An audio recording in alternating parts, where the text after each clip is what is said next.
A mama dog helping out some cheetah cubs and a puppy reunion. All stories Estie and Lola dug up for this week's edition of the News Hounds.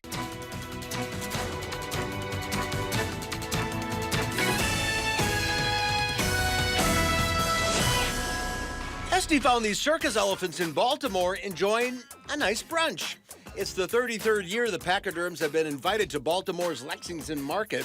The majestic Asian elephants had their pick of the world's largest stand-up vegetarian buffet of apples, lettuce, bananas, oranges, carrots, watermelons, and loaves of fresh Italian bread. This will be the last ever elephant brunch, though. In May, they'll retire from the circus and move to a permanent home in Florida at the Ringling Brothers Center for Elephant Conservation. Enjoy your brunch. 5 cheetah cubs are getting a helping hand from a nursery dog after being born via C-section in Ohio. The cubs were born on March 8th, and zoo officials say they're doing much better after receiving critical care at the zoo's nursery. Workers are bottle feeding the cubs and have brought in an Australian Shepherd dog to give them a companion to snuggle with. It also helps the cubs develop by giving them a body to cling to. The 3 male cubs and 2 female cubs are all doing great, and Mama Dog seems pretty happy too. Estie reports whale watchers had a breathtaking encounter. They watched in awe as a whale gave birth right in front of them.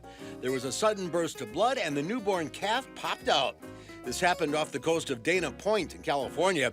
The pod of so-called false killer whales consisted of about 20 animals who all took turns pushing the calf to the surface to help it take its first breaths. Nature is amazing. Lola found this story. Laura Lane adopted an 8-week-old puppy named Sammo from an animal shelter in New York. Sammo was one of 7 dogs from the same litter at the center that day.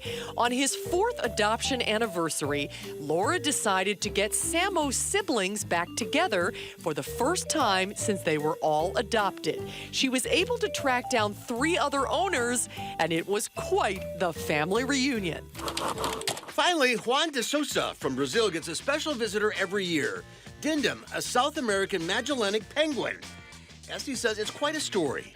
The 71-year-old retired bricklayer found Dindum covered in oil and close to death on the beaches of Brazil in 2011. Juan cleaned the bird up and set him free. Now, at the same time, every year, Dindum returns to the same beach and lets Juan hold him, shower him, and feed him sardines by hand. Dindum does not allow anyone else close to him. Just Juan. Friends for life. And that's this week's edition of the News Hounds. Pretty amazing. That is an amazing story. He comes back. They think 5,000 miles he swims to get back to that beach. Wow, that's incredible. Yeah, it really is. Really good story. Good job, Estie and Lola. We'll be right back.